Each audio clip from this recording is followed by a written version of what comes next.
Vamos entonces a estudiar dónde encontramos las franjas brillantes y eh,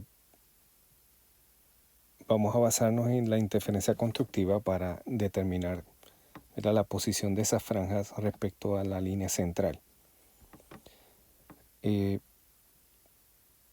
Una de las cosas que ocurre en este experimento, que es bien extraña, es que si uno asume que la luz pasa por las rejillas y no hay difracción, lo que uno esperaría es que se cree una franja de luz en esta parte que viene de la luz que entra por la rendija, y lo mismo acá. Dado que la luz viene de izquierda a derecha y tenemos aquí esta parte de la rejilla que bloquea la luz, lo que uno esperaría es que en este punto haya sombra, ¿verdad? La luz es bloqueada por esta parte, por lo tanto debería todo esto estar con una franja oscura. Sin embargo, en el mismo medio de la rejilla, si uno dibuja una línea, va a encontrar un máximo. Encuentra en este lugar una franja brillante. Y esto es señal de que la luz se está difractando. La luz que pasa por la rejilla superior, por ejemplo, se desvía, y la luz que pasa por la rejilla inferior se desvía, y esas ondas se encuentran aquí en el centro. Las ondas comienzan aquí en fase, porque la luz es coherente. Pero si están en fase aquí, van a llegar en fase acá, porque la luz viaja a la misma distancia a través de ambos pasos. Bien, y como viaja a la misma distancia, van a llegar en fase, máximo con máximo o mínimo con mínimo en este punto, y eso hace que haya una franja brillante. Ahora, este no es el único lugar, como vimos en la imagen de lo que sería lo observado en la pantalla. Este no es el único lugar donde aparece un máximo. Vemos distintas franjas. Así que no es importante en todos los casos que viajen las ondas la misma distancia. Lo que es importante es que las ondas lleguen en fase a la pantalla. Así que podemos tener en otras posiciones máximos, podemos tener interferencia constructiva si las ondas llegan en fase en esos lugares. Bien, para ver esto vamos a volver a O-Physics, a este lugar, ¿verdad?, de animaciones, y vamos a utilizar esta donde aparecen ondas saliendo de dos fuentes, y esas ondas llegan a la pantalla. Y tenemos el caso mostrado, que es el mismo que estaba discutiendo antes. Note que en cada una de las ondas hay un puntito negro que localiza la posición del máximo en ese lugar, y esos puntitos se van moviendo hasta que llegan al borde donde está la pantalla, donde está la flecha señalada que dice Y. Y noten que los puntos quedan uno sobre el otro en el momento en que llegan a la pantalla. Eso quiere decir que las ondas llegan en fase, máximo con máximo y mínimo con mínimo, justo en la pantalla. Y esta es la condición necesaria para interferencia constructiva y que tengamos franja brillante, ¿verdad?, un máximo. Yo podría cambiar la localización o buscar en otro lugar moviendo el parámetro Ym. Y este parámetro, al moverlo de lugar, podemos ir buscando dónde aparece de nuevo, dónde están las ondas en fase nuevamente. Bien, así que vamos aquí subiendo, ¿verdad?, las ondas hasta encontrar el lugar. Note que cuando llegamos a este punto, las ondas vuelven a llegar en fase. O sea que esta es otra posición donde las ondas llegan en fase. Note que ahora hay una diferencia en paso entre las ondas. La onda verde puede llegar a la pantalla siguiendo una distancia menor, ¿verdad? Una ruta más corta. La roja, sin embargo, tiene que viajar más distancia. Y la diferencia en paso entre ellas está dada por este parámetro que aquí se denota como path difference. Y en este caso sería igual a 2. Note que aquí no hay unidades de longitud realmente. Lambda le ponen el valor de 2 y la diferencia en paso también es 2. Pero en este lugar en específico note que hay las ondas llegan en fase. Si seguimos moviendo esto,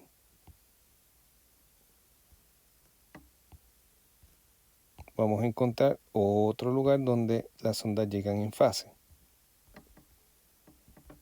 Ya nos estamos, ¿verdad?, acercando a él. Y en este lugar volvemos a tener las ondas en fase. Así que hay múltiples lugares donde esto va a ocurrir. Lo importante es que se llegue en fase. En los lugares donde las ondas llegan en fase, ahí habrá una franja brillante. Bien, así que volvemos aquí a la presentación. Y aquí tenemos unas imágenes que recogen básicamente lo que acabo de discutir. Note que aquí la diferencia en paso es 0. Esa diferencia en paso la vamos a llamar delta. Y note que lambda en las unidades de la animación es 2.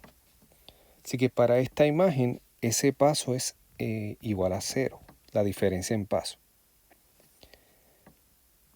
Si ahora buscamos el siguiente lugar donde hay un máximo, ¿verdad?, donde ocurre que las ondas llegan en fase, note que la diferencia en paso es 2. ¿Verdad? Es este numerito que está aquí. Si buscamos la siguiente, la diferencia en paso es 4. Para el siguiente, la diferencia en paso es 6. Para el siguiente, la diferencia en paso es 8. Así que para estos números es que ocurre esa interferencia constructiva y estamos hablando de lambda igual a 2. Ahora bien, todos estos números yo los puedo escribir de esta manera. Este 0, yo puedo escribir que esto es 2 por 0 es 0. Este número yo lo puedo escribir como 2 por 1. El 4 lo podemos escribir como 2 por 2. El 6 como 2 por 3. Y el 8 como 2 por 4. Así que esto es 2 multiplicado por un entero. Así que note que si llamamos m a ese entero, y m puede tener valores 0, 1, 2, 3, 4. Yo podría decir que delta es igual a lambda, ¿verdad? Porque estos dos representan a esta longitud de onda. Sería lambda por m. O lo que es más común es que la m aparezca primero. Delta es igual a m por lambda. Note que digamos que tomamos m igual a 3. 3 por 2 sería 6. Y ese es este caso. Así que esta ecuacioncita me describe cuál debe ser la diferencia en paso, que sería esta distancia, para tener entonces los distintos máximos, las distintas franjas brillantes. Bien, y eso lo recogemos entonces acá. Las ondas llegan en fase entonces si la diferencia en la distancia recorrida por estas es un múltiplo entero de su longitud de onda. Y si delta es la diferencia de la distancia recorrida o diferencia en paso, para que ocurra interferencia constructiva se tiene que cumplir que delta es m lambda. Eso es lo que hemos dicho. Si yo en lugar de buscar los máximos hacia arriba, ¿verdad? Aquí habría uno, digamos que hay otro más arriba, uno aquí, uno más arriba. Si los busco hacia abajo, los puedo incluir en esta fórmula si uso m igual a menos 1, m igual a menos 2, etc. Por lo tanto, ese valor de m puede ser 0, más o menos 1, más o menos 2. Ahora bien, también podemos determinar esta distancia recorrida, delta, usando pura geometría. Si nos fijamos en esta imagen, note que yo puedo dibujar aquí una línea que es una línea de simetría. De hecho, aquí es que aparece el máximo central. Si tomamos este máximo, podemos trazar una línea y podemos definir este ángulo Z de manera que identifique dónde está el máximo.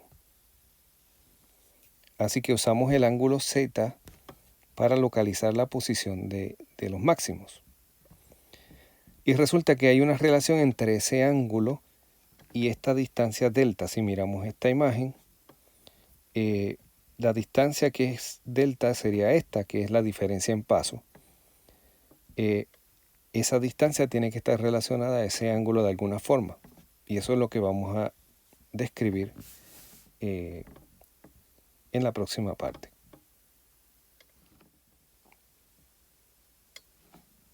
Para determinar entonces delta, que sería esta distancia, yo necesito, ¿verdad? Si agrandamos esto un poco aquí, necesitamos este ángulo. Necesito saber cuál es el valor de ese ángulo. Así que vamos a hacer la siguiente construcción.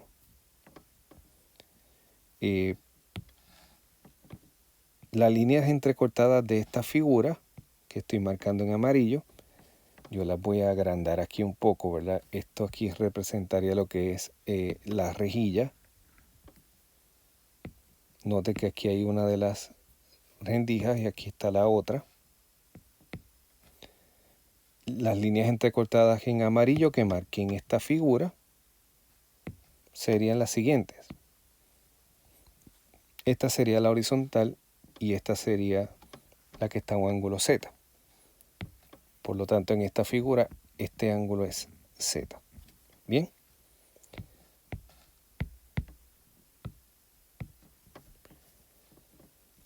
Ahora bien, si vamos a la figura de abajo, esta línea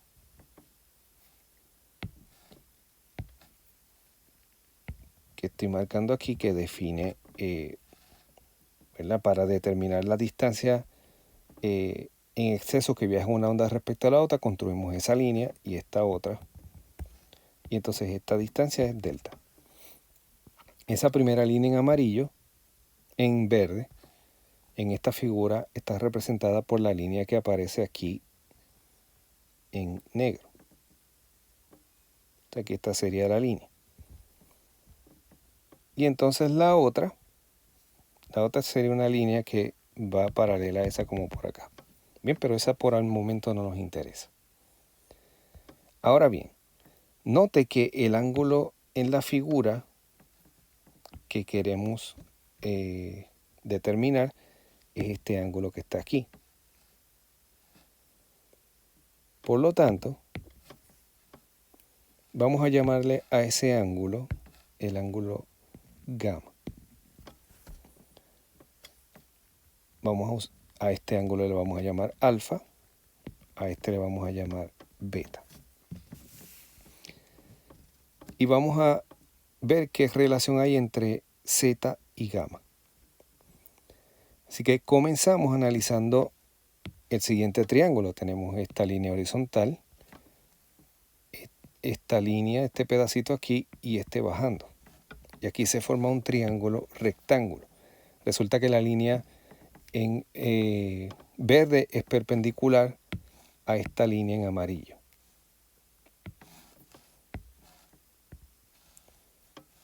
Así que este ángulo es 90 grados. Si ahora vemos que tenemos esos tres ángulos, sabemos que la suma de los tres nos tiene que dar 180.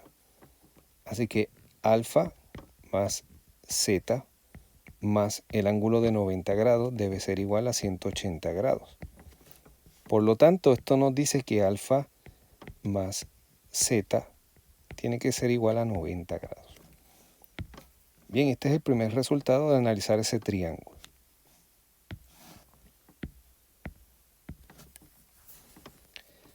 Ahora bien, queremos mirar entonces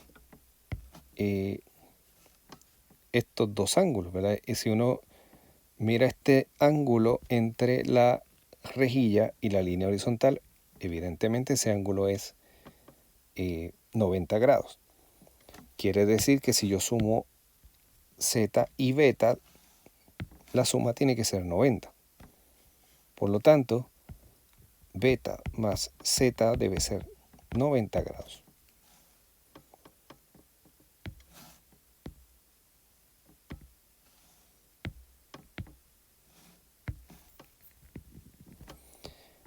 Y si ahora comparamos estas dos ecuaciones que estoy marcando en amarillo, note que eso va a implicar, estas dos ecuaciones implican que beta tiene que ser igual a alfa, ¿verdad? Para que se cumpla.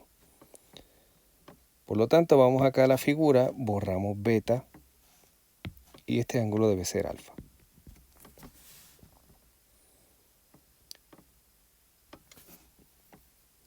Ahora nos vamos a fijar en el otro triángulo que se forma aquí, ¿verdad? Tenemos esta línea, esta otra y esta otra, y formamos un triángulo. Note que si yo sumo los ángulos dentro de ese triángulo, este ángulo aquí es 90, y voy a tener que gamma más alfa más el ángulo de 90 grados, esto tiene que ser igual a 180 grados. Por lo tanto, gamma más alfa es 90 grados. Tenemos esta relación matemática entre ellos. Pero note esta otra que habíamos escrito aquí. Z más alfa es 90. Así que también tenemos del cálculo anterior que Z más alfa es igual a 90 grados. Y de aquí note que gamma tiene que ser entonces igual a Z. Por lo tanto, este ángulo gamma ahora sabemos que es igual a Z. Así que si vamos a la figura, notamos aquí que, o sea, ya esto no es que sea desconocido. Sabemos que este ángulo es Z.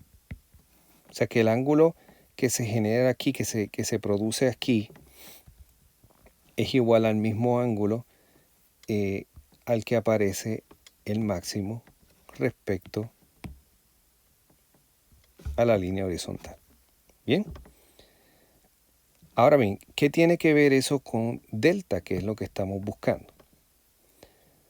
Vamos entonces a este dibujo. En este dibujo se recoge esta línea, esta otra y la rejilla. De lo que hicimos anteriormente, vemos que este ángulo es Z. La separación entre las rejillas, esta distancia de aquí a aquí es D. Y esta distancia es lo que sería delta. Y ahora queremos calcular delta. Note que aquí se vuelve a formar un triángulo rectángulo. Este ángulo aquí es 90 grados. Este lado aquí es el lado igual a D, ¿verdad? Así que esto es D. Y tenemos este triángulo. Así que si yo calculo el seno de Z, este es el lado opuesto sobre la hipotenusa. Así que seno de Z va a ser igual al lado opuesto, que es delta, entre D, que es la hipotenusa. La hipotenusa es el lado que está opuesto al ángulo de 90 grados. Y de aquí entonces podemos tener una expresión para delta. Delta es igual a D por el seno de Z. Así que usando geometría hemos conseguido una relación para esa diferencia en paso. Así que ahora volvemos acá a la presentación y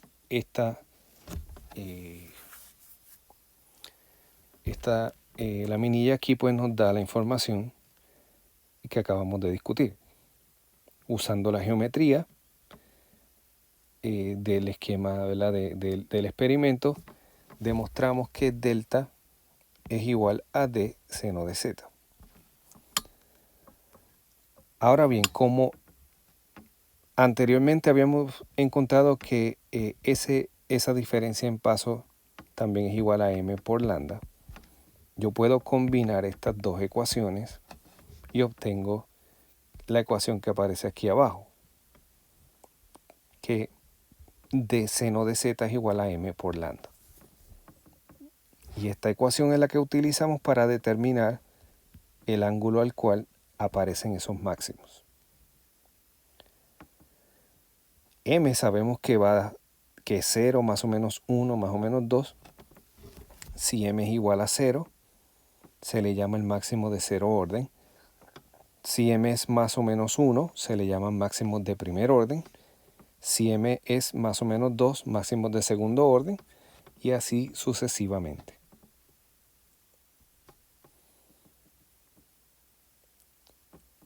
Bien, vamos ahora a determinar la posición de los máximos no utilizando un ángulo, sino utilizando distancia en la pantalla. Para determinar entonces la posición del máximo en la pantalla, vamos a utilizar estas imágenes. Vamos a comenzar con esta.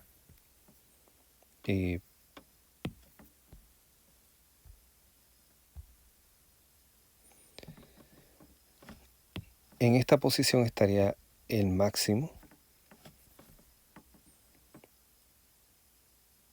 Y lo que queremos hacer es calcular esta distancia desde el centro hasta ese lugar. Y a esa distancia le vamos a llamar YBM.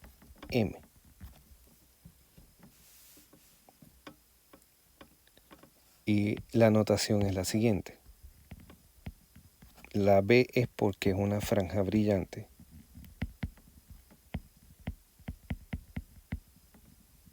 La M es el orden. Si es de primer orden, segundo orden, cero orden, etc. Para determinar Y sub M, ¿verdad? Y sub M, vamos a ver el siguiente triángulo. Tenemos la horizontal, este pedacito aquí que es YM, más la hipotenusa de este triángulo, los cuales vemos acá, ¿verdad? Tenemos esta línea, la altura, y tenemos aquí la hipotenusa. Y tenemos aquí YBM. Note que la distancia horizontal, que voy a marcar en verde aquí, esa es L. Y L es la distancia entre la rejilla y la pantalla.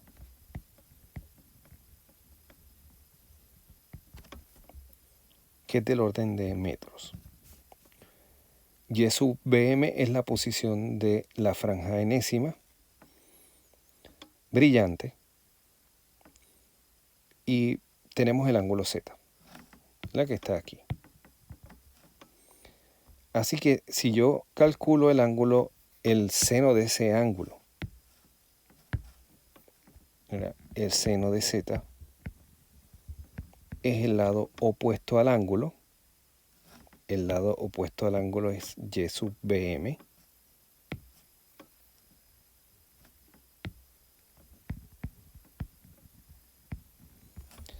dividido entre la hipotenusa. Y en este caso la hipotenusa es esta línea que estoy marcando aquí en negro.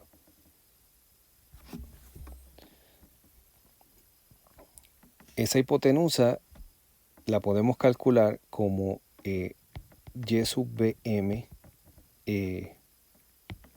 al cuadrado más L al cuadrado, ¿verdad? Es este lado al cuadrado más este lado al cuadrado, y a esa suma le tomamos la raíz cuadrada. Y esta sería la hipotenusa. Así que seno de z sería y sub bm por dividido entre la raíz cuadrada de y bm al cuadrado más L al cuadrado. Así que esta sería la expresión para el seno del ángulo. Ahora bien, queremos hacer una aproximación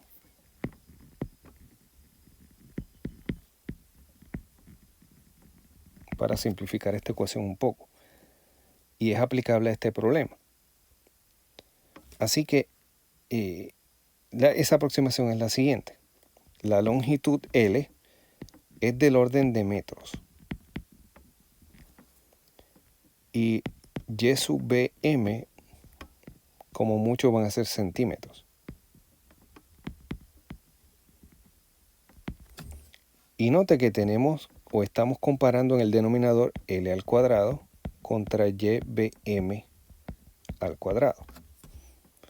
Así que si yo asumo que estas son las distancias generalmente usadas, ¿verdad? Metros y centímetros, yo puedo decir que L es más grande que y sub bm. Y esto lo que quiere decir físicamente es que la pantalla está lejos de la rejilla. Pantalla está lejos de la rejilla en comparación con dónde aparecen esos máximos. Y si usamos esta expresión para simplificar, cuando uno compara L cuadrado en el radical con y sub m, L cuadrado es mucho más grande que y sub bm al cuadrado, por lo tanto esto lo podríamos eliminar porque casi no tiene un efecto. Y esa es la naturaleza de esta aproximación. Y sub bm al cuadrado es tan y tan pequeño que no va a cambiar mucho el resultado. Así que seno de z podemos aproximarlo como y sub bm dividido sobre la raíz cuadrada de L al cuadrado.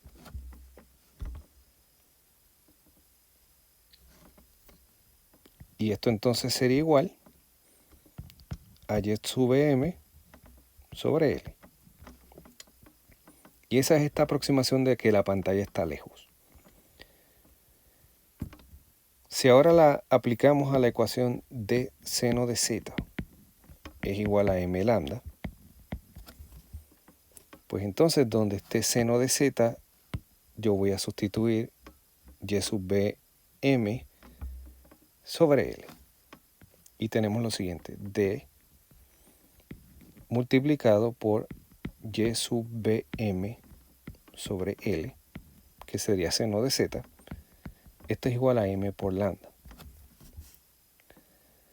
Así que si yo despejo esta ecuación para y sub bm, tendría que esto es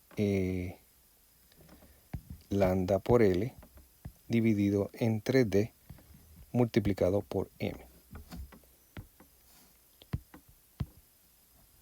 Y esta y, que es la posición,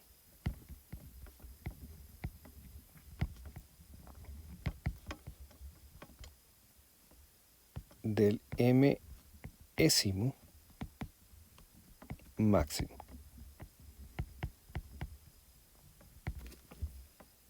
O la posición de la franja de brillante de orden m.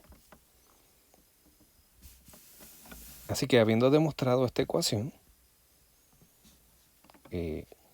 aquí se resume, esta sería la ecuación que acabamos de derivar. Note que m aquí es 0, más o menos 1, más o menos 2.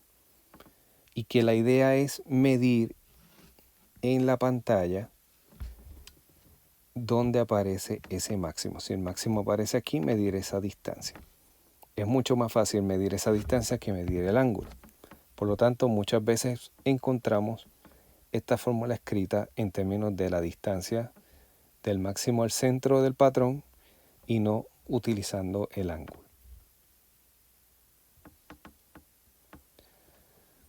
La nomenclatura entonces es la siguiente. La distancia desde el centro del patrón, ¿verdad? Que este sería lo que llamamos el máximo central. Bueno, ese es este. Aquí esta distancia sería y brillante, y sub b1. Si buscamos el próximo, sería y sub b2.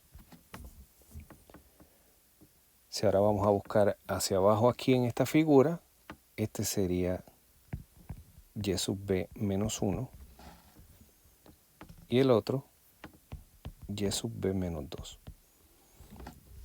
Y así vamos identificando las posiciones de todos los máximos, ¿verdad? Donde aparecen las franjas brillantes.